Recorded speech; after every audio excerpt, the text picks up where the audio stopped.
take such drastic action. Let me turn to you, Renee. They do the most important job. Of course they do. Very few of us would be prepared to do that work. It is hard, it is emotional.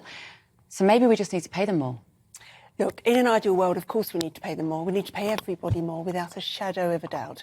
And you're right, nurses are there at the forefront and they do a job which is incredibly hard. But actually, I think the interesting quote there from Pat Cullen was that they need to be valued, and they're not valued. And when I say that, I'm not saying they're not valued by the people or the public. They're not valued by the NHS. And this is one of the fundamental problems in the NHS. We don't value our staff. So staff are just used and abused constantly. They don't see a future. They don't know how to change things. They don't know how to actually go to work and really enjoy it because they're just being hammered by a system that is broken. But what does that look like? What do you mean they're not valued? Because we read that it's £500,000 that's spent on apps for meditation for NHS staff recently. Is that the kind of thing that's meant to make them feel valued? It's meant to, though, isn't it? Isn't that the point?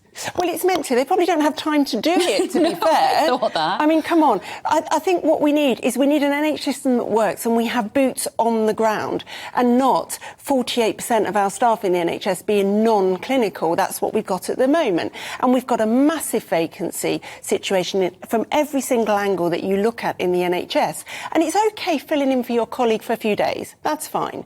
But when you know that you're filling in for a few of your colleagues permanently, there aren't going to be those staff there. That's not feeling valued. That's feeling actually used and abused. So actually, I think the crux here is not pay.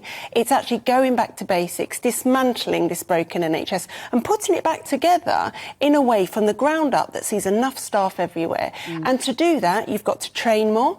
You've got to take away this removal of the bursary, so put it back so that nurses can go to university and actually afford to live while they do it.